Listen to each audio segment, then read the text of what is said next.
Narasi singkat yang mengisahkan mengenai perjalanan seorang biksu yang ditemani 3 siluman dan seekor kuda naga ditugaskan melakukan perjalanan spiritual untuk mengambil kitab suci di wilayah barat.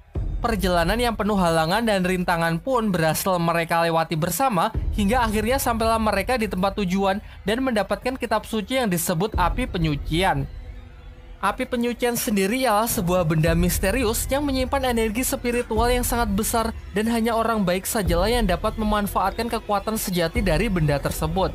Api penyucian itu lalu diserahkan kepada Kaisar Langit sebagai langkah akhir dari tugas mereka. Namun di Kerajaan Langit, sang Kaisar justru melakukan permufakatan jahat dengan para dewa yang ingin menggunakan api penyucian itu untuk keuntungan dirinya sendiri. Bahkan putrinya pun ia buang ke dunia bawah setelah secara tak sengaja mengetahui rencana jahat ayahnya tersebut. Menyadari adanya penyimpangan dari Kaisar Langit dan banyaknya kejanggalan yang ia temui, membuat Dewa Rulai memutuskan untuk merebut api penyucian itu kembali secara paksa. Lalu ia pergi ke Gunung Tianyu, kediaman dari suku naga. Ia menyerahkan api penyucian tersebut ke Raja Naga agar benda tersebut ia simpan dan tak jatuh ke tangan yang salah. Sedangkan Dewa Rulai yang terluka parah akibat aksi nekatnya tersebut berniat memulihkan dirinya dengan melakukan semedi di Gunung Qianyi. Cerita pun lompat ke beberapa tahun setelahnya. Terlihat di tengah badai salju, Raja Naga bersama putrinya menemukan seekor serigala yang sedang terluka parah. Dengan kebaikan hatinya, Xiaoyi, putri dari Raja Naga, memberikan kalung gioknya untuk menyelamatkan nyawa dari serigala tersebut. Kalung tersebut memiliki kekuatan misterius yang membuat si serigala bisa pulih dengan cepat. Waktu pun terus berlalu. Perlahan-lahan serigala tersebut mengalami evolusi yang membuatnya memiliki wujud layaknya manusia bernama Bailang. Terlihat Bailang di dalam hutan sedang berburu ikan segar untuk ia hadiahkan kepada Xiaoyi yang kini ia anggap sebagai sahabatnya. Singkatnya, dengan usaha yang gigih ia pun berhasil menangkap satu ikan segar berukuran lumayan besar. Di sana ia juga bertemu dengan Dewa Bumi yang menyapanya dengan akrab. Ia pun sangat terkesan ketika tahu bahwa Bailang sudah bisa berbicara menggunakan bahasa manusia dengan lancar. Namun tak lama setelah itu, langit tiba-tiba menjadi gelap serta diikuti angin yang bertiup dengan sangat kencang. Dewa Bumi yang menyadari kalau ini adalah serangan dari para pasukan langit yang turun ke bumi, bergegas pergi dan menyuruh Bailang pergi ke tempat yang aman. Bailang pun juga langsung pergi untuk memperingatkan suku naga. Sementara itu, putra sulung dari Raja Naga yang bernama Yuzong mengabarkan mengenai pasukan langit yang datang kepada Raja Naga sekaligus meyakinkan kalau ratusan prajurit suku naga juga siap untuk bertempur. Tanpa gentar sedikit pun, Raja Naga mengatakan bahwa hari ini kita akan menunjukkan kepada langit kekuatan dari suku naga yang sesungguhnya. Di luar, pasukan dari Kerajaan Langit yang dipimpin oleh Dewa Erlang sudah siap untuk menyerang. Ternyata ia sudah mendapatkan kabar bahwa api penyucian disembunyikan di tempat ini. Tujuannya kini sudah jelas, yaitu untuk merebut kembali benda tersebut. Bailang yang sudah tiba di sana dengan gembira memeluk Xiaoyi dan memberikan ikan tangkapannya hari ini. Raja Naga lalu menyuruh Bailang untuk segera pergi karena sebenarnya ia tak ada sangkut pautnya dengan urusan suku naga. Namun Bailang berusaha meyakinkan dirinya untuk ikut bertempur bersama. Pada awalnya Dewa Erlang menyuruh Raja Naga agar menyerahkan api penyucian secara sukarela untuk menghindari pertempuran yang sia-sia. Namun Raja Naga tidak memberikan jawaban yang menyenangkan. Pembicaraan pun semakin memanas karena Raja Naga terus mengelak tuduhan kalau api penyucian disembunyikan di tempat ini. Bentrokan pasukan langit dengan suku naga pun tak terhindarkan. Pada awalnya Raja Naga yang berada di atas angin, karena dalam duel udara tersebut ia dapat menghabisi puluhan prajurit langit sendirian. Begitu pula dengan Yuzong yang juga mewarisi kekuatan roh naga dari ayahnya. Sampai pada akhirnya Dewa Sangsin, dewa yang menjadi tangan kanan dari Kaisar Langit, menyuruh Dewa Erlang agar segera menyelesaikan pertempuran. Dewa Erlang memanglah dewa perang yang memiliki kekuatan tempur luar biasa kuat. Dan benar saja, setelah Dewa Erlang masuk ke dalam pertempuran, keadaan pun perlahan mulai berbalik. Ia bertarung melawan Raja Naga dan berhasil mengimbanginya. Sedangkan Bailang yang membantu berhasil mengalahkan beberapa prajurit langit, meskipun pada akhirnya ia lengah, beruntung Yuzong dapat menyelamatkannya. Di sisi lain, pertarungan Raja Naga pun semakin mendekati puncaknya. Raja Naga yang semakin terpojok mengerahkan seluruh kekuatannya dan berubah ke mode naga. Tetapi tetap saja, Dewa Erlang masih terlalu kuat sampai akhirnya dapat mengalahkan Raja Naga dan membunuhnya. Tak hanya itu, dengan kejamnya, para dewa juga membunuh seluruh naga di tempat tersebut. Sadar kekalahan yang sudah semakin dekat, Yuzong pun memutuskan untuk membawa pergi Xiaoyi dan Bailang meninggalkan medan perang. Sayangnya jelas Dewa Erlang tidak membiarkan mereka pergi begitu saja. Ia pun segera melepaskan anak panah apinya untuk menjatuhkan Yuzong. Alhasil Yuzong pun terjatuh di sebuah hutan di wilayah utara. Sebelum ajalnya tiba, Yuzong mengungkapkan rahasia mengenai keberadaan dari api penyucian. Dan ternyata api penyucian itu adalah Xiaoyi yang merupakan putri dari Raja Naga. Sedari awal Raja Naga telah memprediksi bahwa hari ini akan tiba. Ia pun mengubah wujud dari api penyucian untuk menyembunyikannya dari Kaisar Langit. Kini Yuzong mengembalikan wujud Xiaoyi ke wujud semulanya dan menyuruh Bailang untuk mencari biksu Tong Samcong demi mengembalikan api penyucian ke tempat asalnya agar tidak jatuh ke tangan yang salah. Tentu kita masih ingat bahwa biksu Tong adalah seorang biksu yang memimpin Wukong dalam perjalanan ke barat untuk mengambil api penyucian tersebut. Setelah itu Yuzong juga sempat memberikan kekuatan roh naganya kepada Bailang sebelum tubuhnya hancur. Kini Bailang pun memiliki kekuatan roh naga dari Yuzong, meskipun ia perlu banyak waktu agar bisa menggunakan kekuatan tersebut. Selang beberapa waktu datanglah Dewa Pagoda yang mengejarnya. Sempat terjadi aksi kejar-kejaran karena Bailang yang masih belum tahu cara menggunakan kekuatan Yuzong. Tanpa sadar mereka berdua telah memasuki wilayah klan Asura berisi berbagai macam siluman kuat dan kejam yang dipimpin oleh siluman bernama Rahu. Diceritakan sudah berabad-abad lamanya, klan Asura menjadi musuh bebuyutan dari kerajaan langit. Jelas saja, melihat dewa yang memasuki wilayahnya, ia pun segera mengerahkan bawahannya untuk memburunya. Sementara Bailang yang sangat ketakutan melihat kekejaman dari bangsa siluman justru dilepaskan. Hal ini karena rencana Bailang untuk mengembalikan api penyucian tersebut memberikan keuntungan tersendiri bagi klan Asura agar benda itu tidak jatuh ke tangan Kaisar Langit. Di sisi lain, Dewa Sangsin juga sudah mengetahui mengenai api penyucian yang dibawa oleh Bailang. Ia pun segera memerintahkan salah satu anggota Jinggang untuk mengambil benda tersebut. Mengikuti pesan terakhir dari Yuzong, Bailang pun terus saja berjalan untuk mencari keberadaan dari biksu Tong Samcong. Hingga akhirnya ia bertanya kepada Dewa Bumi dan diberitahu kalau biksu Tong berada di sebuah kota bernama Chang'an. Jika ia terus berjalan ke arah tenggara, seharusnya akan sampai setelah 10 hari. Lalu Dewa Bumi juga berbaik hati dengan memberikan beberapa keping emas kepada Bailang untuk bertahan hidup. Singkat cerita, sampailah ia di kota Chang'an. Bailang yang kebingungan, yang bahkan tidak pernah melihat wajah biksu Tong, memutuskan untuk beristirahat dan membeli makanan dengan kepingan emas yang ia dapat dari Dewa Bumi. Alhasil, para pedagang pun berbondong-bondong menawarkan dagangannya ke Bailang. Beruntung ia bertemu dengan seorang pedagang baik hati, memberitahu Bailang lokasi dari biksu Tong yang berada di sebuah rumah bordil terbesar di kota Chang'an. Singkatnya, setelah memberikan beberapa keping emas, Bailang pun berhasil masuk dan bertemu dengan biksu Tong. Namun di sini terlihat biksu Tong yang cuma hobi rebahan, seakan sudah tak punya semangat untuk melanjutkan hidupnya. Bailang lalu mencoba meyakinkan biksu Tong kalau ia butuh bantuannya untuk melakukan perjalanan ke barat lagi demi mengembalikan api penyucian ke tempat asalnya agar tidak jatuh ke tangan yang salah. Sayangnya ucapan Bailang justru membuat biksu Tong emosi, mengingatkan traumanya di masa lalu yang menyaksikan kematian muridnya tepat di hadapannya. Pada waktu itu, saat ingin menyerahkan api penyucian, ia mengabaikan peringatan dari Wukong mengenai firasat buruknya. Alhasil ia pun jatuh dalam keputusasaan dan hanya diberikan beberapa emas sebelum meninggalkan istana. Serta dikala itu ia sama sekali tidak memiliki keberanian untuk bertanya apapun, membuatnya merasa kalau dirinya adalah orang yang sangat pengecut. Kini ia pun melampiaskan emosinya dengan menghajar Bailang. Meskipun sesaat, ucapan Bailang yang tidak ingin menyerahkan api penyucian ke tangan yang salah juga mengingatkannya dengan apa yang dikatakan Sun Wukong. Tak lama setelah itu, salah satu anggota Jinggang yang diperintahkan untuk menangkap Bailang pun muncul. Salah satu Jinggang itu membawa 2 anak buah yang langsung ia perintahkan untuk menangkap Bailang. Tentu Bailang pun melakukan perlawanan dan tak ingin menyerahkan api penyucian.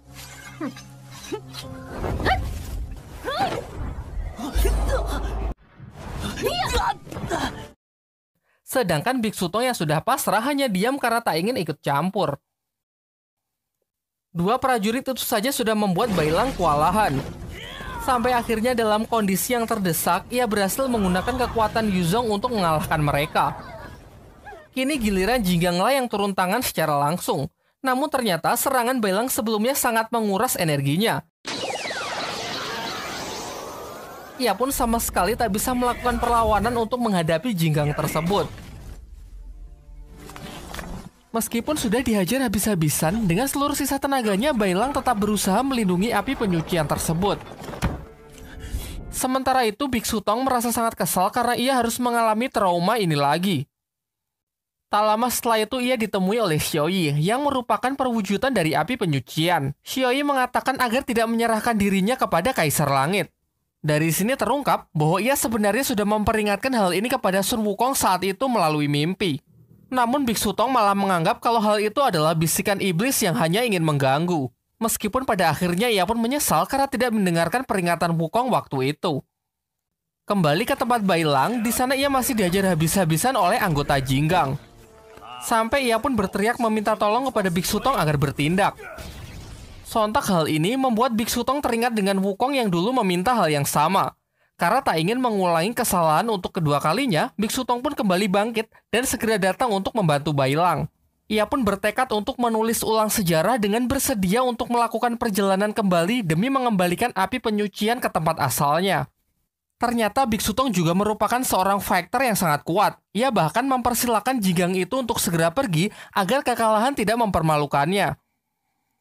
Merasa diremehkan, Jinggang itu pun sangat emosi dengan mengeluarkan kekuatan maksimalnya. Begitu pula Biksu Tong yang membuat pertarungan mereka berlangsung sangat sengit.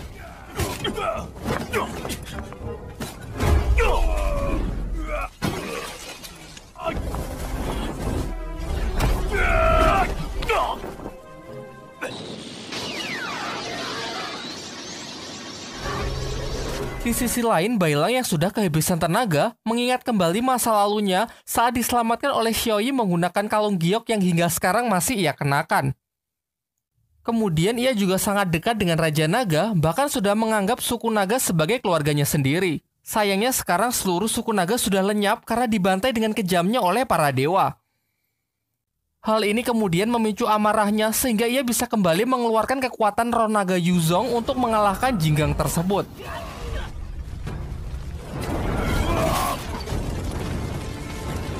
Singkat cerita, mereka pun sepakat untuk melakukan perjalanan ke barat untuk mengembalikan api penyucian. Sebelum pergi, Biksu Tong mengajak Bailang mampir ke sebuah kuil tua di pinggiran kota, yang ternyata di sanalah tempat Biksu Tong menyimpan barang-barang dari perjalanan 16 tahun yang lalu. Mereka pun mengambil barang-barang yang dibutuhkan untuk mendukung perjalanan mereka. Tidak hanya barang, di sana Biksu Tong juga menyimpan seekor naga bernama Aose, yang merupakan pangeran ketiga dari Istana Naga Laut Timur.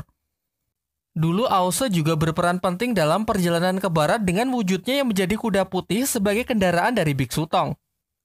Diceritakan jauh sebelum perjalanan dimulai, Aose sangatlah liar yang sama sekali tak menghargai kehidupan. Ia banyak membunuh manusia hanya untuk bersenang-senang. Karena itulah Dewa Sangsin mengubahnya menjadi seekor kuda untuk menemani Biksu Tong melakukan perjalanan ke barat demi memperbaiki sikapnya. Namun setelah perjalanan selesai, sifat Aose tak berubah sedikit pun. Ia masih sangat liar, suka membunuh dan berbuat onar. Oleh karena itu, Biksu Tong merampalkan sebuah mantra dan menusukkan 3 jarum untuk menekan kekuatan Aose, lalu mengurungnya di kuil ini. Biksu Tong mengatakan kalau Aose pasti akan berguna dalam perjalanannya kali ini. Lantas ia pun menyuruh Bailang untuk mencabut 3 jarum untuk membebaskannya. Sayangnya selama 16 tahun ini Aose masih sama saja. Setelah terlepas ia malah menyerang Bailang dan hendak pergi untuk membunuh banyak manusia lagi. Beruntung ternyata Biksu Tong sudah memperhitungkan hal ini. Terlihat sebelum sempat pergi, Aose perlahan mulai berubah lagi ke mode kudanya. Terungkap bahwa 3 jarum itu tidak hanya menekan kekuatannya, namun juga mencegah mantra yang mengubahnya kembali ke wujud kuda. Kini setelah jarum itu dicabut, ia kembali menjadi kuda dan tak ada pilihan lain selain ikut dengan Biksu Tong. Di waktu yang bersamaan, anggota Jinggang lain datang ke kota Chang'an untuk menghampiri anggota Jinggang yang sudah dikalahkan sebelumnya. Dari sini terungkap bahwa selama ini hubungan ke-8 Jinggang cukup baik dengan Biksu Tong. Mereka sering datang hanya untuk minum teh bersama. Sangat disayangkan karena masalah ini mereka harus bermusuhan demi memperebutkan api penyucian atas perintah dari Kaisar Langit. Besoknya diperlihatkan Biksu Tong bersama Bailang yang sudah berjalan cukup jauh. Mereka pun memutuskan untuk beristirahat sejenak di sebuah kedai. Pemilik kedai segera menawarkan hidangan utama mereka, yaitu sebuah roti daging yang nampaknya sangat lezat. Namun Biksu Tong menolak dan hanya memesan teh dan buah-buahan. Ternyata Biksu Tong sudah merasakan hal yang aneh semenjak ia menginjakan kakinya di kedai ini. Ia dapat melihat pengunjung lain yang terpengaruh oleh sebuah sihir setelah memakan roti daging tersebut. Aose yang mengamati dari kejauhan pun juga merasa demikian. Si pemilik kedai bersama para anak buahnya pun segera bertindak setelah mengetahui Biksu Tong yang tidak terjebak dengan rencananya. Ia lantas menjerat dan membawanya ke bawah tanah yang merupakan markas dari para siluman ini. Melihat hal itu, Aose pun tak tinggal diam. Merasa tak ada pilihan lain, ia pun berusaha membantu sebelum wujudnya kembali ke bentuk kuda.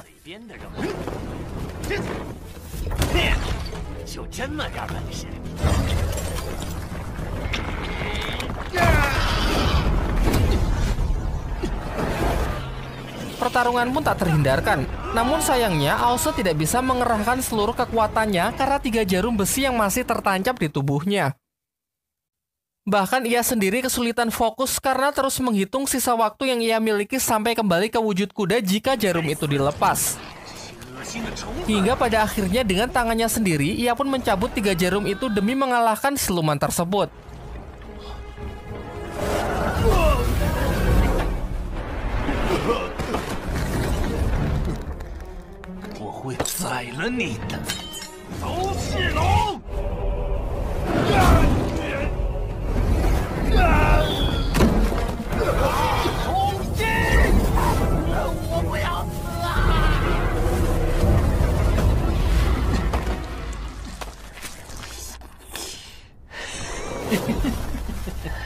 Di dalam tanah, Biksu Tong terpisah dengan Bailang.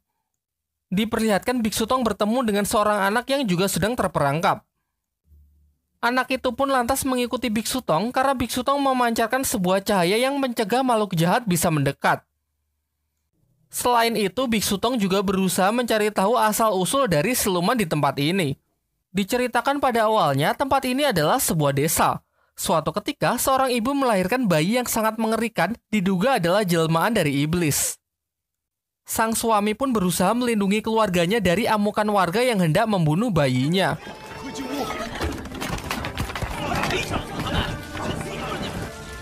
Hingga rumahnya dibakar dan sang suami pun tewas dalam insiden tersebut.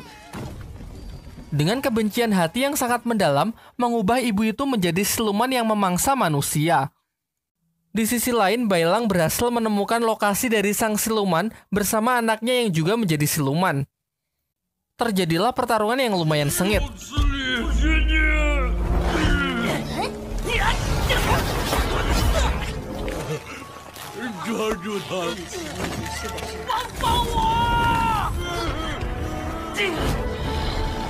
Dengan kekuatan roh naganya, Bailang berhasil membakar anak siluman tersebut.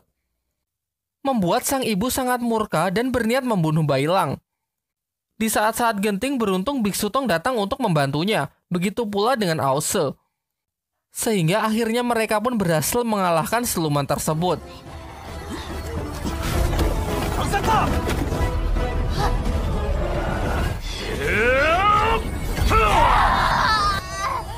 Menjelang kematiannya, sekilas terlihat siluman itu yang mengingat kembali kenangan indah saat ia masih menjadi manusia. Lalu Biksu Tong mendoakannya agar kelak siluman tersebut bisa bereinkarnasi menjadi manusia dan memperoleh kebahagiaan di kehidupan selanjutnya. Setelah keluar dari bawah tanah, mereka mencari anak kecil yang Biksu Tong temui sebelumnya yang entah lari kemana. Akan tetapi tak lama setelah itu, mereka kembali didatangi oleh anggota Jinggang yang memburu Bailang. Kali ini bukan cuma 1, namun ada 4 Jinggang sekaligus. Untungnya salah satu Jinggang memutuskan untuk tidak ikut bertarung sehingga pihak Biksu Tong seimbang dari segi jumlah. Meskipun begitu, Bailang masih saja kesulitan menghadapi salah satu Jinggang yang memang berada di level yang berbeda. Serangan-serangan fatal pun Bailang terima hingga membuat tulang-tulangnya bergeser.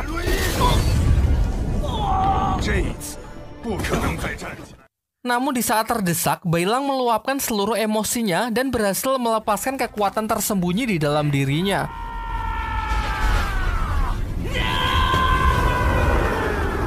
Hal ini sontak membuat keadaan menjadi berbalik, Jinggang itu pun berhasil dikalahkan.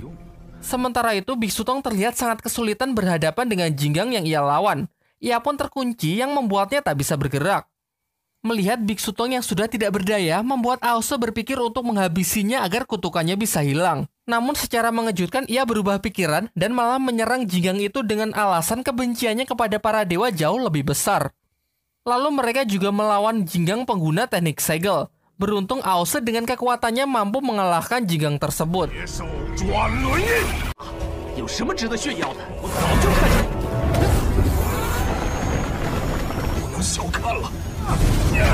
Sayangnya masih terlalu awal untuk merayakan kemenangan mereka, karena Dewa Sangsin, dewa yang paling ditakuti pun tiba-tiba muncul di tengah-tengah mereka.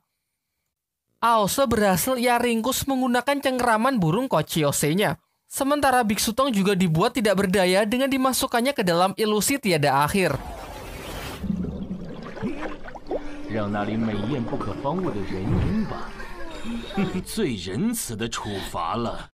Dan Bailang yang mencoba melawan, ia ikat ke pilar api tiga rasa, di mana jika ia melawan maka api tersebut akan semakin panas. Di saat-saat genting ketika api penyucian hendak diambil, Biksu Tong pun kembali bangkit setelah berhasil terlepas dari ilusi tiada akhir. Dengan lantang ia mengatakan bahwa kali ini ia tidak akan gagal lagi. Ia tak akan jadi pengecut dan tak akan membiarkan muridnya disakiti. Ia pun menantang Dewa Sangsin untuk duel melawannya.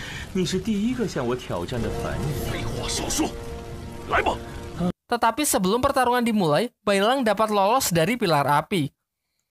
Ternyata ia diselamatkan oleh anak kecil sebelumnya yang ternyata adalah jelmaan dari Dewa Rulai yang 16 tahun lalu merebut api penyucian dan memberikannya kepada Raja Naga. Kini setelah pulih, ia pun berniat membantu Biksu Tong untuk mengembalikan api penyucian. Singkat cerita, mereka berdua pun sepakat untuk bertarung menggunakan satu gerakan saja. Jika Dewa Rulai kalah, maka ia akan mundur dan tak akan ikut campur lagi. Begitu pula sebaliknya. Terjadilah pertarungan antar keduanya. Dewa Sangsin segera terbang ke langit bersiap menggunakan jurus terkuatnya, sebuah patung raksasa dengan 1000 pukulan. Sedangkan Dewa Rulai yang tak ingin kalah juga menggunakan teknik terkuatnya untuk memblokade serangan tersebut.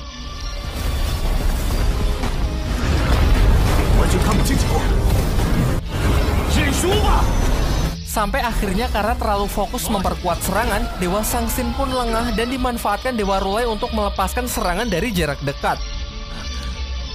Alhasil Dewa Rulai lah yang berhasil memenangkan pertandingan tersebut. Dengan kekalahan itu, Dewa Sangsin pun bersedia kembali ke Istana Langit bersama para jinggang lainnya, meskipun sambil menggerutu kalau lain kali mereka tak akan seberuntung ini. Sementara Biksu Tong juga bersiap melanjutkan perjalanannya. Namun Dewa Rulai harus berpisah karena pertarungan tadi sangat menguras energinya. Kini sebentar lagi bayangannya akan segera lenyap. Sementara ternyata tubuh aslinya masih bersemedi di suatu tempat. Dewa Rulai juga memberikan kalung tasbihnya kepada Biksu Tong agar mereka bisa terus terhubung.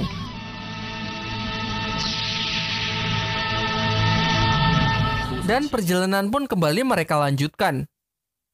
Lanjut ke bagian 3.